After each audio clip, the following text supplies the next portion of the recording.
hero. Hopefully she's going to go for the Lion first and then just wipe him off the map straight away. If she does do that, then that pretty much means that they've got, well, really no stuns other than Ravage, and the odd mini stun from Night Stalker, which will pretty much mean that their length the length of the team fight will pretty much be much shorter because they'll only be pressing R, and hopefully that'll be it. So we've got a really nice smoke gang coming up from from Sansol here. Unfortunately, it's going to pop, and it's right on the line. That's really the hero that you don't want. So they just pick Ryan off. He wants to be sitting at the back, and then TA coming in. Ooh, they don't have any stuns, unfortunately, so they're not going to be able to kill the Tidehunter off. But that's a really nice pick off there. Just as soon as they pick off the Lion, the rest of the team just got, oh, that's it. We can't really fight this. Let's get back. They really want the Lion at the back, Tidehunter or Night Stalker at the front, and the Juggernaut's coming around. You know, be in the middle of the team fight, pretty much just whacking people, and Quack come in and just scream at everyone. So Juggernaut's just taking a nice juicy bit of farm here. Probably going to go in Mana Style. Yep, definitely for the Mana Style. It's not a bad item. It's really good to it's a really good item against silence. Radiant's top. Tuckle's definitely found someone here. Now, I'm just going to pick off Juggernaut's little ward there. Now, Mana Style's really good against the Silencer ult. Once the Silencer pops his ult, Manta Style, and then you go ham. Because if Silencer pops his ult and you are not prepared for it, you will definitely get killed. Because Juggernaut, he's not ridiculously tanky right now. He's got a decent bit of physical resistance and a decent bit of health, but nothing special. I mean, the Bounty Hunter's kind of close to him. The TA has more health than him. She's got refraction on the side of there. Someone that's tanky is like a Night Stalker who's nearly got 2,000 health, and the Tidehunter who's right up there with 1,800 health. So Juggernaut isn't really too scary and tanky. Once he gets a Mana Style, that'll boost him up a little bit more, but he's still quite a frail hero in most senses. So we've just got Sansol coming up here again, and it's slowly turning to Sansol's favour. If they can just keep up this trend, then they will win, and you can just see here, the Midas on Slark is paying off, the farm is paying off, the smoke gank essentially paid itself off, just getting nice things there. Now, it looks like we've got a push coming up here from WeHateJun, so WeHateJun is going to come up here, get a nice little push going on. They're really going to want, as you can see, Lion at the back, Tidehunter and Juggernaut maybe at the front, with the Night Stalker just scouting. The Dire might want to mine the top going to tower. get, into a nice position where she's not going to get picked off straight away, and so is Lion. Lion, if he gets picked off straight away, that's 4v5, and they don't have any Dire's top stuns, tower. You know the drill.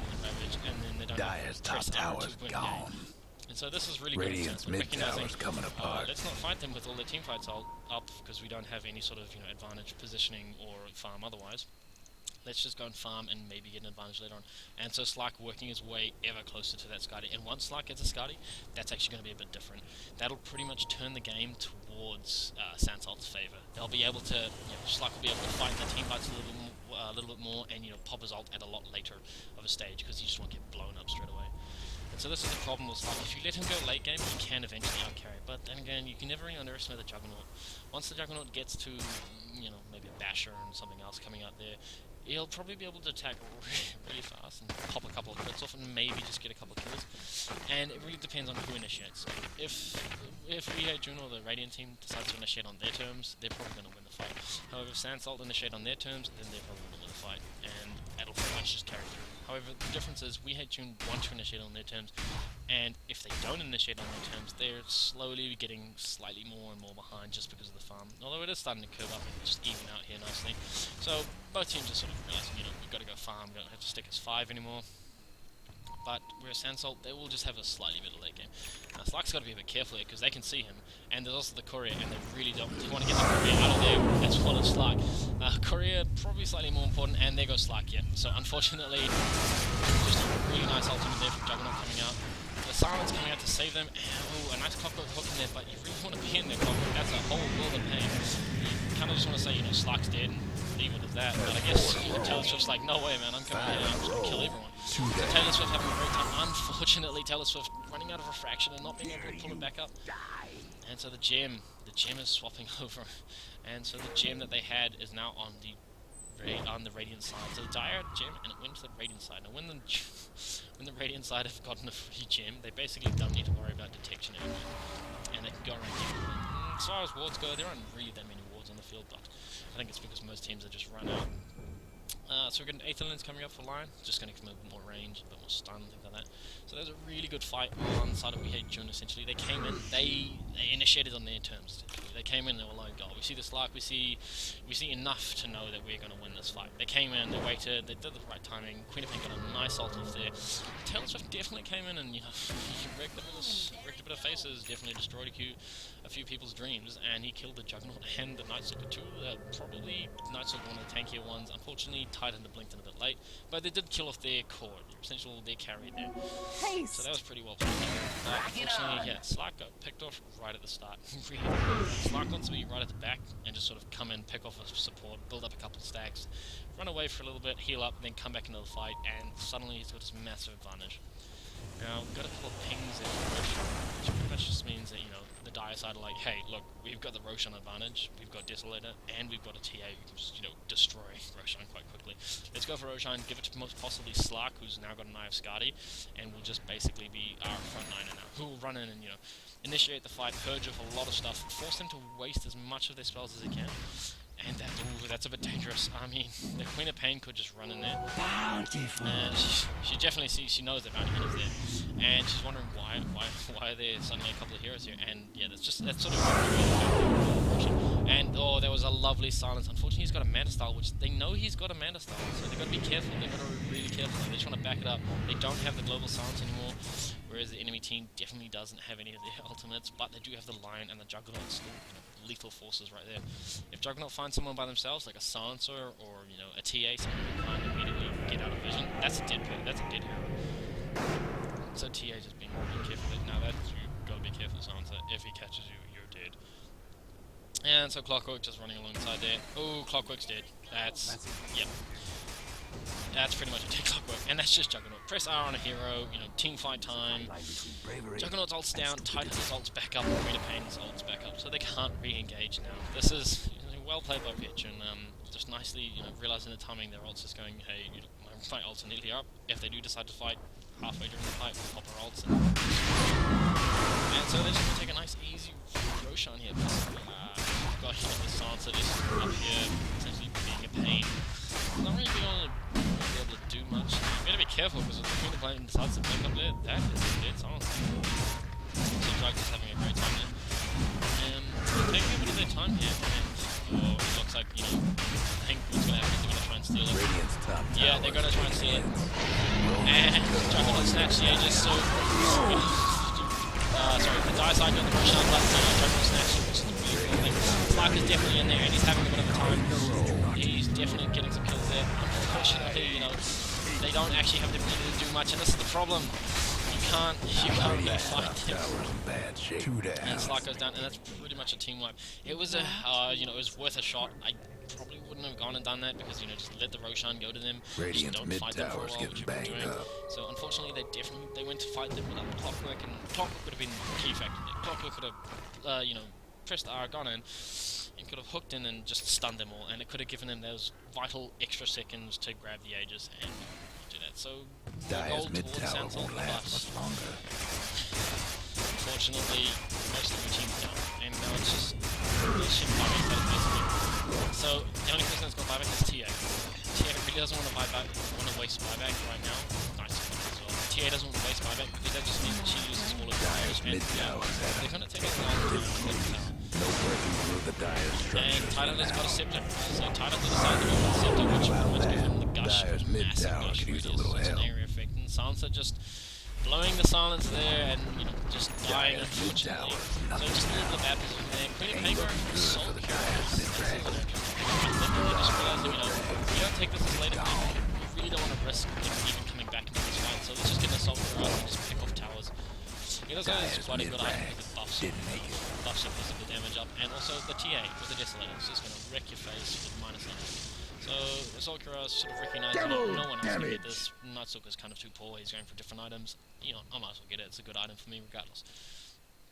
So Lion just, you know, working his way towards Aether Lens. I think he was going to go towards a Blink, but he just died too many times in a row and it wasn't worth it. So he's going to go for the Blink a little bit later now, which is, you know, easy come, easy go, I guess. Unfortunately, Sansol definitely taking a big loss there, you know. massive gold swing lead there. Basically, it was really even. They were winning their way back into it, and then unfortunately they decided to go for that Roshan. They did lose that fight there, but the second that they took that fight, it was roughly about around there, and then once they took the fight in Roshan, they were just completely out of position, and they had prepared for it, and TA had a BKB and everything, but it was just, you don't really want to find such a closed space with something like a Tidehunter, a Juggernaut, and a Lion who's stunning you. As well, not to mention a Queen of Pain, who's pretty much guaranteed to get everyone in the ultimate. And so we've got Boots of Travel coming up on the Night Stalker. This is a really nice pickup. So Night Stalker is just pretty much going to be Mr. Roaming Roman. He's going to pretty much go around, pick off wards, and he's going to have full night vision. So he's pretty much going to be able to hack the game. As you can see, if we just follow him for a little bit, he can see everything. That's full flying vision and absolutely everything. So it doesn't matter who you are. You can be invisible, you can be hiding behind trees. He will find you, and he will be the boogeyman and come and get you from under your bed. So you just got to be a little bit careful now. I don't think they know he's got Boots of Travel, but he's pretty much running around haste. So we've got a nice little smoke coming up here from the Radiant team. Radiant's pretty much going to want to go up, and they're just drawing on the lines here. They want to go into the jungle.